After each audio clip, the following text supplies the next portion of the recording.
Olá pessoal, eu sou Rafael Acioli e esse é mais um Trago Verdades. O programa de hoje vai ser um pouco diferente do que vocês estão acostumados a acompanhar.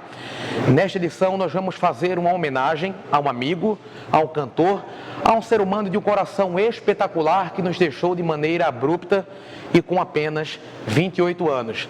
28 anos muito bem vividos, diga-se de passagem. Vamos contar um pouco da trajetória de Gabriel Diniz num bate-papo com Cisinato Diniz, pai e grande incentivador do artista. Com a produção técnica da BID Comunicação de João Pessoa, confira agora o nosso bate-papo. Amigo, inicialmente eu gostaria de agradecer a gentileza do senhor estar conosco. Gostaria mais uma vez de me solidarizar com o senhor, com Dona Ana, com a Milena, com a Carol, com todas as pessoas que fazem parte da família do Gabriel Diniz. Quando é que o senhor percebeu que o Gabriel tinha nascido diferente da grande maioria? Que ele tinha uma luz especial, que a arte, que a música estavam correndo no sangue do Gabriel? Eu vou falar assim, quando você fala de quando eu percebi que ele nasceu diferente, que não tinha nada a ver com a música, mas logo quando ele nasceu numa situação muito delicada. Ele já nasceu morrendo, ele estava com o cordão umbilical no pescoço e uma série de outros fatores que concorriam para que ele não nascesse. Ele nasceu até de 8 meses, né? E em um dado momento eu cheguei para minha esposa e falei assim: nega, tu não apega assim muito a esse menino não. Ele tinha uns 3 meses. Que esse menino não foi feito pra gente não, esse menino foi feito para o mundo. Eu nunca esqueci disso. Esse menino não foi feito pra gente não, ele foi feito para o mundo. E ela ficou assim e tal. E o despertar dele para a música foi na idade de 12, 13 anos. 13 anos ele começou a me pedir um pandeiro, passou uma semana catucando esse pandeiro, depois desistiu, me pediu um atabaque, eu dei, depois me pediu um violão. E desse violão é que ele começou essa sequência de música, né? No segmento de música, né? Certa vez eu conversando com sua esposa, com Dona Ana, eu achei bem interessante porque ela disse a mim: o pai é quem incentiva essas loucuras do Gabriel. Então, de fato, o senhor foi o grande incentivador da carreira do Gabriel? Verdade. Ele, não só assim, carreira musical, né? Ele, na época que ele era moleque, ele chegou para mim e disse: pai, eu quero fazer atletismo. Aí a gente colocou ele para treinar, colocou ele para correr, ele quer correr. E no dia da competição ele foi um fracasso. Eu falei: arruma outra coisa, e atletismo eu tenho não. Eu disse: eu quero futebol. Eu comprei tênis, meião, bola, botamos no time participando na escola, lá vai. E o time dele só lanterna, né? Eu falei: arruma outra coisa, não dá pra tu não. Foi aí que ele terminou no taekwondo? Não, ele era moleque ainda, isso na faixa de 13, 14 anos. Aí ele disse: pai, eu vou fazer natação. Isso era uns 12 anos. Isso é de 7 e há poucos anos. Vou fazer natação. E natação só dava terceiro lugar. Ele disse: olha, arruma outra coisa. Aí disse: eu vou fazer taekwondo. Aí sim, ele se identificou. E ainda foi campeão paraibano um ano aqui na Paraíba, né? O mestre dele disse: Cisinato, esse seu filho é um gigante, ele é extraordinário. Eu não conheci nenhum aluno da qualidade dele. Então ele já tinha aquela disciplina, aquele comportamento. E o taekwondo foi que deu essa visão de crescimento para ele, de se obstinar num projeto e se lançar. Depois veio a música, a gente apoiou, e aí ele... Até eu cheguei na época da universidade, eu falei: eu vou falar uma coisa que nenhum pai tem coragem de falar para um filho, mas você vá lá na universidade, feche e vai cuidar da sua música, que você não nasceu para ser engenheiro ou coisa parecida não. Pronto, era isso que eu ia abordar agora, porque o Gabriel, ele era estudante, ele começou com uma banda na escola, acho que era Loucos do Forró, com amigos da escola. Depois o Gabriel entrou na faculdade, começou o curso de engenharia elétrica. Exato. E nesse momento, se não me engano, se não me falha a memória em relação à cronologia, foi o momento em que o Gabriel, ele conseguiu uma vaga na banda Capim com Mel lá de Recife. Exatamente. E depois um convite maior de uma banda de mais expressão, que era Cavaleiros do Forró. Foi quando ele decidiu parar com os estudos e seguir a carreira musical. Então o senhor aconselhou ele a seguir na música, o senhor viu que ele tinha futuro na música. Porque assim, como o Gabriel era muito inquieto, ele era muito elétrico, e assim, eu imaginei, ele não seria um cara que ia ficar debruçado num projeto. Ele eu seria um cara que ia ter a capacidade de se concentrar em um ambiente fechado. Eu disse, cara, tu não vai ser engenheiro nunca. Não que você não tenha capacidade de inteligência, mas que você não tem aquele comportamento de ficar num ambiente fechado, de planejar, de criar. Você é um cara dinâmico. O cara que dá expediente no trabalho. Chega 8 horas, sai meio-dia, vai para almoçar, voltar. Ele tem compromisso com o horário assim para ser regrado. O horário dele ele faz. Ele trabalhava muito mais do que as pessoas imaginavam. O horário dele era extensivo demais. Então, quando ele viu que, partindo para Cavaleiro, não tinha condição porque viajava mais, eu falei assim, cara, fala o seguinte, tu vai ser da música mesmo, tu é bom, fecha, sem problema, sem culpa, fecha e vai embora. Ele falou, não, pai, vou dar mais umas 3 cadeiras para ver o que que dá. Eu falei, o que você quer? Aí ele botou as 3 cadeiras. Não foi um dia. Ele disse, pai, realmente não dá certo. A música está me tomando tempo. Então, quando o Gabriel, ele de fato se tornou já um nome conhecido, na Cavaleiros fazia dupla com Dani Miller. Existia uma outra dupla de cantores, que era um casal, Elisa e Jailson. O Gabriel começou a adotar uma coisa mais irreverente, que isso tem muito a ver com o senhor, que pelo que eu já percebi, tem muito a ver com o senhor. Um estilo mais irreverente, com figurinos mais extravagantes. Quando o senhor viu o Gabriel no palco, com aquelas roupas extravagantes, ousadas, coloridas, qual foi a primeira reação do Cinzinato ao ver Gabriel no palco? Até então, quase engenheiro, estudante de engenharia no palco, pinotando, cantando, todo colorido, com brilho. Na verdade, eu vou contar uma coisa que o pessoal não sabe. Até na Cavaleiros, o Gabriel ele era discreto porque o Padang, na época, ele controlava esse visual. Ele controlava. E quando ele fez, eu acho que uns 6 meses de Cavaleiro, ele falou que estava saindo. Eu falei, rapaz, você vai sair? Ele falou, pai, eu tenho um projeto maior na cabeça. Muito maior, muito maior. E quando voltou para João Pessoa, mal chegou na cidade, já estava com a banda montada. Tinha montado a banda do telefone. E nesse processo do Gabriel Diniz e o Forró na Farra, que era a expressão Forró na Farra, era maior que o Gabriel Diniz. Depois o mercado passou por uma mudança, onde os cantores começaram a ser mais conhecidos do que as próprias bandas. E essa decisão de colocar o nome, eu falei pra ele, você não vai botar nome de banda, você vai botar seu nome, cara. Porque se você tiver um problema com sócio ou qualquer coisa, quando tu sair, tu carrega... Você é o Gabriel Diniz. Você é o Gabriel Diniz, faz tua identidade. Isso aí foi uma coisa que eu discuti com ele e eu defini isso com ele. E quando ele foi começando, andando com aquelas calças jeans, uma camisa mais transada, uma calça mais colada, eu verifiquei que na época existia uma moda das mulheres que era calça jeans com flores, com rosas. Não sei se você lembra disso. Eu lembro. Aí eu falei, cara, eu quero você diferente. Eu não quero você apapagaiado nem com trejeito. Eu quero você diferente. A gente vai arrumar umas calças leg coloridas. Só que eu pensava que calça leg era calça de homem também. Eu pensava, né? Sério.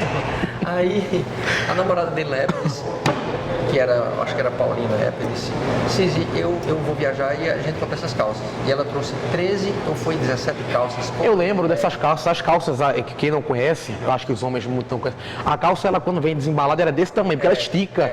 Quando o Gabriel recebeu esses pacotes todos, eu estava na estrada com ele, quando ele recebeu, era para quem não utilizava, é chocante, assim, o primeiro impacto. Você, porra, Gabriel vai estar num palco com aquilo. Bom, foi o diferencial que fez muito sucesso, né? Mas o bacana é que quando ele chegou com essas calças lá em casa, aí abriu as calças, eu achei muito pequena, como você disse. Aí a menina disse, tio, mas tu sabe que isso é calça feminina, né? Eu falei, não, eu não sabia, não. Tô sabendo agora, né? Eu trouxe toda GG.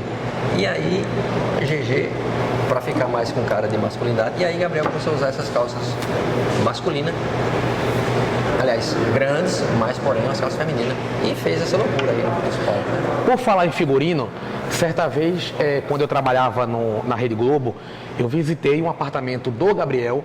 Nós invadimos o closet dele com imagens de Danilo Sá. Vamos revisitar, vamos olhar agora um pouco dessas peças de figurino, dessas roupas que o Gabriel usava em shows. E também tem uma quantidade muito vasta de sapatos, de calçados. E agora, depois que a gente viu essas imagens todas, eu lhe pergunto, o que é que o senhor pretende fazer com esse acervo, que é um acervo artístico, é um acervo vasto, é interessante, são peças bonitas, muitos calçados. O que é que o senhor pretende fazer agora? Qual o destino dessas peças? Porque são peças que talvez não sirvam para doação e representam muito quem foi Gabriel, quanto pessoa e quanto artista. Na verdade, existe o próprio pessoal aqui da barbearia, já solicitou algumas peças que a gente vai deixar aqui exposta aqui. Vai ter um ambiente só para relembrar o Gabriel. Na Luan também o Renan me solicitou hoje umas peças que a gente vai deixar lá. A princípio, no Forró da Capital vai ter um ambiente para deixar essas peças e depois, posteriormente, vai ficar algumas peças na Luan. E eu acredito assim que mais alguns meses, quando eu me orientar de verdade, eu vou fazer um projeto de criar um ambiente para todas essas peças, desde o jogo do forró até o momento. Mostrando a trajetória do Gabriel. Mostrando a trajetória, tanto figurino, CDs, óculos, sapatos, bonés, todas as loucuras e as fases de crescimento dele, etiquetado, bonitinho, fechadinho no vídeo, para todo mundo visitar. E isso é um projeto.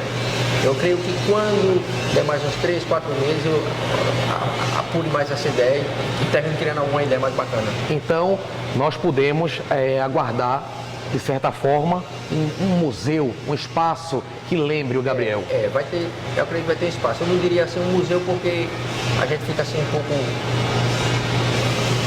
vinculado a muito passado. Eu não quero muito remeter ao passado. Eu quero ter o Gabriel ter sempre presente, sempre vivo. E vou ver o que é que eu posso fazer no sentido assim de repente criar uma fundação. Eu vou pesquisar isso, vou me envolver com isso para ver o que é que eu posso fazer para que eu possa estar implementando esses produtos e talvez, não sei, fazer algum implemento com aula de música para crianças carentes, alguma coisa assim, alguma coisa eu vou projetar mais para frente, mas vai sair alguma coisa. Agora o senhor chegou a dizer que não mudaria os planos de Deus. Se não fosse o acidente aéreo, seria uma outra situação que nos mostraria que Gabriel cumpriu a sua missão na Terra de forma muito clara. Na minha cabeça, por exemplo, que eu sou uma pessoa muito ligada à espiritualidade, eu acredito que a missão do Gabriel estava muito clara para todo mundo qual era. Eu lhe pergunto, seu Cesinato, de onde é que você arruma tanta força? De onde é que vem essa força para se manter firme diante de tanta manifestação de solidariedade que nos comove e diante também desse fato que aconteceu? Foi uma coisa tão dura, um baque tão forte. Eu acredito que do jeito que você falou que Gabriel se inspirou em mim, eu tenho essa energia minha, eu tenho também a energia dele, esse formato. Eu e Gabriel, a gente era muito parecido em relação ao sentimento. A gente se revela no sentimento no momento que está. Passou aquele momento, a gente já se retrai. Mas eu acredito o seguinte, se você tem uma situação que Deus colocou na tua vida e você acredita nele, é uma coisa que você não tem condição de mudar. A partir do momento que eu vejo que não há como mudar mais, é aceitar e criar situações que me façam passar esse momento. Então, eu sou muito racional. Eu sou um cara amoroso, romântico, apaixonado, qualquer coisa que eu faço na minha vida, mas acima de tudo eu sou racional. Não adianta você ficar se lamentando por uma coisa que você não pode trazer. Então você tem que pegar essas fragilidades, transformar em alegria e trazer o que tinha de bom do Gabriel pra gente, não o que entristece. Então eu fico com a loucura dele. Eu estava falando ontem numa live. Daqui a alguns dias a gente vai passar essa fase da melancolia e vai estar alguns amigos bebendo, comemorando, levando lembrando com alegria, lembrando essas palhaçadas dele rindo. Isso vai acontecer. E eu até peço que ninguém ignore isso, porque é o saudável, é o que é necessário, para que a gente consiga ver o lado bom dele e não o lado que eu também acho que se alguém procurar o lado triste de Gabriel, acho que não é difícil de achar, né? Eu, pelos anos que convivi, acredito que 8 anos de forma frequente com o Gabriel e eu não lembro de nenhum momento de tristeza. Eu não lembro, não é porque aconteceu que geralmente as pessoas quando partem, ninguém fala mal, todo mundo fala bem, não é verdade? Mas assim, fazendo uma avaliação de fato, eu não lembro de nenhuma situação. Eu viajei com o Gabriel pro exterior, eu viajei com o Gabriel Brasil inteiro, várias capitais, alegria sempre. Inclusive, às vezes, eu perdia a paciência, passava dos limites, porque a gente se cansa e ele não parava. E ele não parava, dizia, pô, Gabriel, desliga um pouquinho. Desliga um pouquinho. Agora, seu Cesinato, eu vi uma entrevista do senhor, onde o senhor falou que o senhor, na ocasião, disse assim, hoje mesmo eu chorei no banheiro. O que é que o senhor está fazendo, o que é que o senhor vem fazendo quando a saudade mais aperta? Cara, Parece um contraponto, mas quando a saudade aperta, eu geralmente eu faço uma livezinha à noite para brincar com os fãs do Gabriel, brincar com as pessoas que a maioria eu acho que está sofrendo mais que eu. E de certa forma eu consigo, eu acho que é sugar essa energia e me sentir melhor. Eu falando de Gabriel, eu falando palavras de conforto, isso me deixa melhor do que eu ficar pensando em Gabriel. Então eu busco estar com as pessoas que gostavam de Gabriel, e é na live. Às vezes as pessoas não entendem. Ontem mesmo eu disse assim, eu quero dizer para vocês que eu amo vocês, mesmo sem conhecer. Porque é verdade, porque eu sei o carinho que essas pessoas têm pelo Gabriel. Quando eu fui no supermercado, e pessoas que eu não conheço, de idade, se fosse adolescentes ou jovens, vêm me cumprimentar, mas pessoas de idade, de 60, 65, me dizendo, puxa, eu era apaixonado pelo seu filho, o senhor pai do Gabriel, acanhado para me abordar. E nisso a gente vai se fortalecendo, vai vendo que o negócio é mais complexo do que a gente imaginava. E essa força que eu tenho é isso aí. O que eles me dão é o que me faz ficar mais tranquilo. Saber que Gabriel, não há ninguém que diga assim, Gabriel era um pilantra, Gabriel era... Não tem, de fato. Gabriel era um personagem, não tem. Não tem. Inclusive, eu fico até um pouco feliz, porque a última vez que Gabriel disse a mim o que ele mais almejava, ele falou para mim uma vez que ele queria o Faustão. E ele conquistou mais do que o Faustão. Então eu acho que ele conseguiu realizar boa parte do que ele gostaria, né? Agora, por falar em fundação, que o senhor falou agora há pouco, Gabriel tem um trabalho de ajuda a muitas pessoas que poucas pessoas sabem. É verdade. Tem um trabalho aqui em João Pessoa de assistência e doação a pacientes com câncer. Porque assim, o Gabriel ele faz ações pontual, ele não faz ações permanentes, vamos dizer assim. A minha esposa sempre fazia esse acompanhamento financeiro com ele. Às vezes ele chegava e disse, manhã, coloca R$700 na conta dessa pessoa. Eu nem perguntava o que é.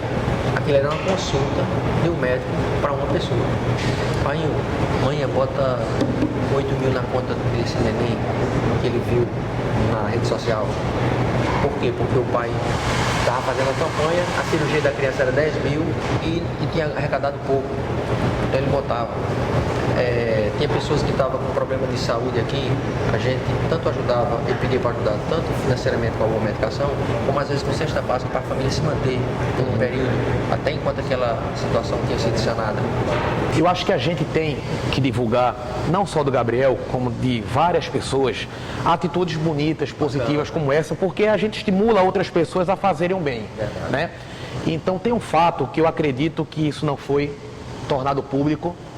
Eu vou tocar nesse assunto com o senhor, porque certa vez eu estava com o Gabriel, eu estava trabalhando com o Gabriel diretamente, quando Gabriel se desfez de um carro que tinha, de uma caminhonete, de uma Land Rover, acredito, e de alguns outros pequenos bens, algumas coisas que ele não estava utilizando, enfim.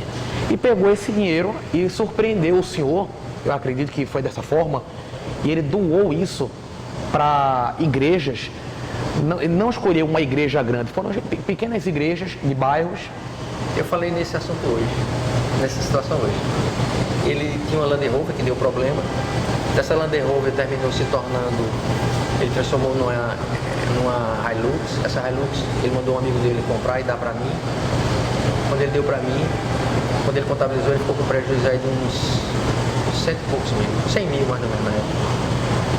Aí ele, fora o que ele deu pra mim, assim, quer dizer, ele ficou prejuízo total, né? Mas 100 mil foi real. Ele chegou pra minha esposa e disse, mãe, faça o seguinte, o que eu perdi, eu vou doar a Deus. O que eu perdi, eu vou doar a Deus. Como? A senhora vai doando aí pra qualquer pessoa que precisar, qualquer instituição, qualquer situação. Quando chegar em 100 mil, a senhora paga. Isso tem mais de 4 anos, acho que tem mais. Então assim, ele tinha essa preocupação, ele dizia, pai, Deus me dá, a gente tem que dar um pouquinho, porque a gente ainda está dando pouco. Ele tinha esse pensamento, ele não tinha essa ligação financeira de apego a dinheiro, não. Ele tinha esse comportamento de sempre, e quem fazia as coisas era a minha esposa para ele. Às vezes eu ficava até chateado com ela, eu digo, nega, chamo minha esposa de nega. Eu digo, nega, como é que Gabriel manda tu botar dinheiro na conta de alguém e tu não pergunta nem pra quem é? Ela fazia isso, é a intimidade dele. Eu disse, filha, mas tem que saber por que ele tá fazendo isso. Eu sou muito xarope com isso. Ela não é esse filho, isso é uma coisa dele. Isso é uma intimidade dele. E aí, seguia, né? Ela sempre fazia. Então, Gabriel fez muito bem a pessoas que ele não conhecia e que nós não conhecemos, mas Gabriel fez um bem também, mudou a vida de uma pessoa hoje popular na internet, no YouTube, nas redes sociais, que fez questão de mandar um recado para o senhor agora e a gente vai conferir.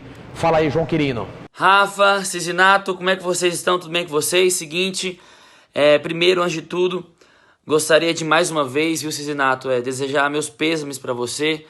Muito triste, uma perda muito grande para a música, para o Brasil, para a arte, enfim, para o entretenimento. O GD, para mim, foi uma das pessoas mais incríveis que eu conheci na minha vida, tanto quanto pessoa, tanto quanto artista. Vocês que me conhecem, me acompanham, sabem o quanto eu me inspiro na pessoa que o GD foi, né? Na animação que ele transmitia, na alegria. E isso, sem sombra de dúvidas, é um dos maiores legados que ele deixou para mim. Bom, enfim, vamos lá. O GD eu conheci, o Cisinato, no lançamento do DVD do Safadão ano passado, né? Aquele do WS mais uma vez. Eu já tinha ido 2 shows dele, eu tinha gostado pra caramba. Eu tinha visto um show dele em cima do palco, ele se vestindo como mulher, usando peruca, tocando triângulo, enfim, achei foda. Eu falei, cara, esse cara é foda, quero conhecer ele. Aí eu conhecia no lançamento do DVD do Safadão, me apresentei pra ele. E aí eu falei pra ele, olha, eu vou gravar um vídeo da Jennifer. Isso foi numa quinta-feira. Uma semana depois eu fui pro Rio de Janeiro, eu tava no Rio de Janeiro, e eu gravei o vídeo, postei o vídeo. E aí, depois que eu postei o vídeo, minha vida mudou, a vida dele mudou mais ainda, né? Eu lembro que quando eu postei o vídeo eu tinha 300 mil seguidores, isso em outubro do ano passado, e de lá pra cá eu mais do que tripliquei o número de seguidores num espaço muito curto de tempo. E ele, nem se fala dele, né? Estourou nacionalmente.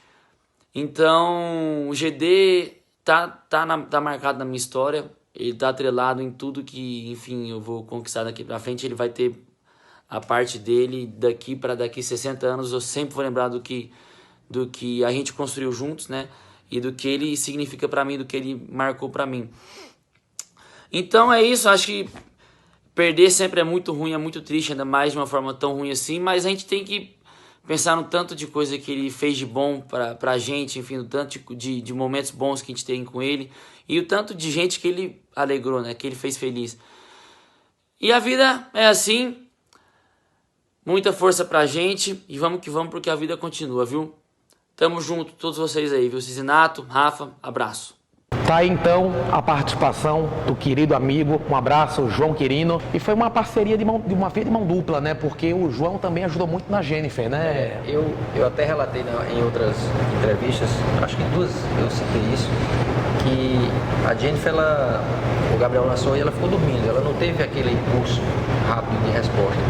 Mas a partir do momento que o João Quirino começou a postar aquelas brincadeiras dele no YouTube, no metrô em São Paulo, no shopping, acho que em algumas lojas de conveniência, e aquilo começou a chamar a atenção. E a Jennifer começou a ser pontuada, começou a pegar a velocidade, e daquele instante eu percebi que houve uma contribuição muito forte do João Quirino, nem tenha dúvida. Às vezes um artista pontua é como o João Quirino disse, ele ganhou e Gabriel ganhou, todo mundo ganhou. E essa coisa espontânea, essa parceria espontânea, eu acho que foi o grande barato da coisa. Agora, tem algum sonho que o Gabriel tenha confidenciado só ao senhor, que ele gostaria de realizar e que ele não conseguiu e que o senhor pretende talvez realizar por ele? Às vezes o pessoal pensa que Gabriel tinha algum sonho material, ele não tinha. O sonho de carreira dele, se tratando de carreira, ele tinha um pensamento de fazer parcerias com alguns artistas internacionais, tipo um nos Estados Unidos, um na Europa, sei lá, na América do Sul, procurar alguém, uns seis artistas e fazer clipes e fazer um processo só e lançar no mercado. Tinha um processo pessoal da casa dele, que era um sonho realmente. Tanto é que até o pessoal, houve até um questionamento que eu falei que ia realmente para a obra, e de certa forma era o sonho dele, eu não quero continuar com isso, não tenho interesse. E ele na época comentou de ajudar algumas pessoas que hoje o pessoal já está tomando uma certa providência nisso, que acho que é aquele garoto de Júlio Seridó, né? Ele confidenciou que estava tão feliz que o Gabriel tinha dito que ia reformar a casa dele. E isso gerou um burburinho, e o pessoal também da mídia, que já faz parte dessa mídia de humor, se manifestou e já se prontificou, já correu, já está fazendo algumas coisas, tanto é que o Geraldo está descendo também para fazer um apoio a ele. E as pessoas até me convidaram, mas eu achei não conveniente pelo momento que eu estou passando agora. Ontem mesmo à tarde eu estava com minha esposa, ela no psiquiatra, medicando, ela não está bem, eu não estou saindo aqui de João Pessoa para nada, estou evitando até sair assim de casa, se sair com ela para acompanhá-la. Então, nesse momento eu não estou resolvendo nada extra que não seja as particularidades da minha vida. E com relação a algumas coisas que Gabriel tinha intenção, algumas coisas que ele falou, no tempo certo, se tiver necessidade, eu vou fazer isso em silêncio, eu não vou comunicar a ninguém, nem publicar nada disso, a gente vai fazer em silêncio mesmo, é um pensamento meu, e se Deus quiser a gente vai consolidar isso aí, realizar isso aí, né? É possível. A revista Contigo trouxe na sua versão online uma informação de que no mesmo dia da morte do Gabriel, alguns artistas e seus respectivos empresários que também se solidarizaram, que se manifestaram publicamente nas redes sociais por conta do acidente, que alguns deles, isso foi matéria da revista Contigo, teriam procurado prefeituras, contratantes de shows, focando e oferecendo os seus respectivos shows para substituir o show do Gabriel Diniz no período do São João. O que é que essa afirmação, o que é que essa reportagem da revista Contigo traz para o senhor? Qual é a reflexão que o senhor recebe, que faz através dessa reportagem? Na verdade, eu evitei qualquer informação externa, até TV eu não assistia, o YouTube deixei de... As redes sociais eu me desliguei nesse período. Eu fiquei muito feliz por alguns eventos de Pernambuco e outros que já são... a mídia já está sabendo que no dia que era o show de Gabriel, o horário dele, o pessoal não substituiu, alegando que o Gabriel era insubstituível e tal. Isso foi bacana. E foi uma manifestação que eu vi no sentido de bandas ou de contratantes tomar alguma iniciativa com relação a essa data de Gabriel. Fiquei muito feliz pelas as homenagens que a maioria dos músicos fizeram para Gabriel, músicos, artistas, né, fizeram para Gabriel.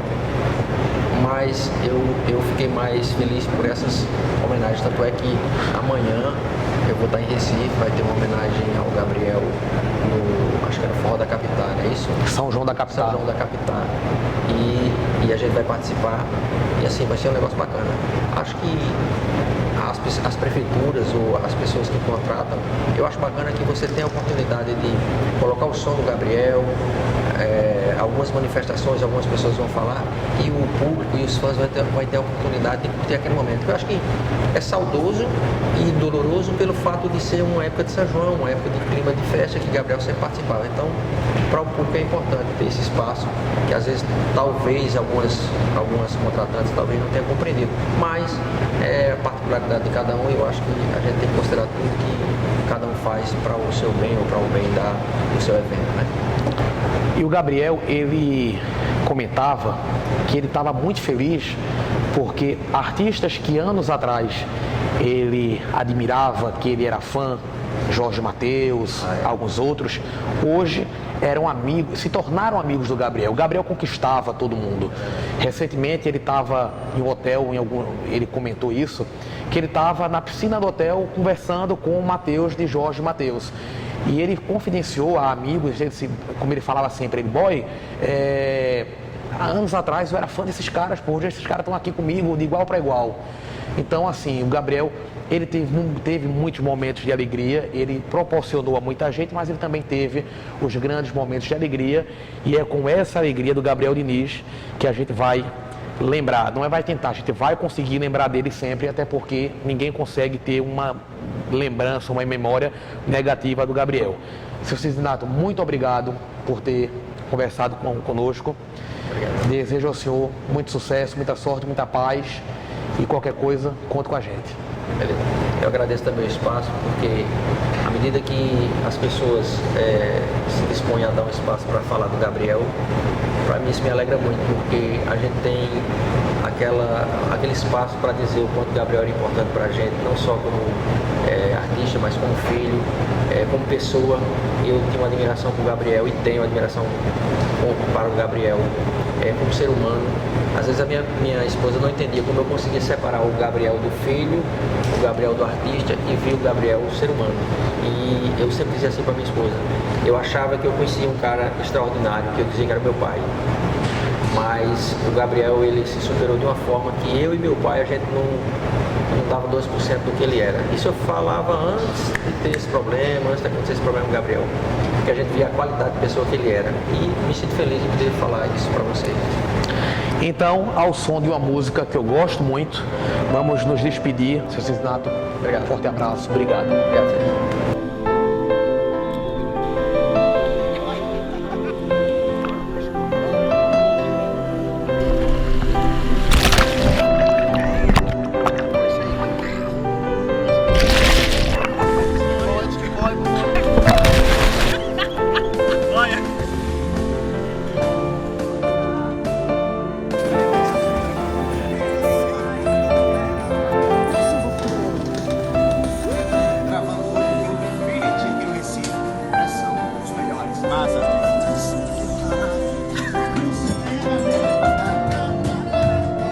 É isso aí agora pra vocês, tudo certo, tudo pronto.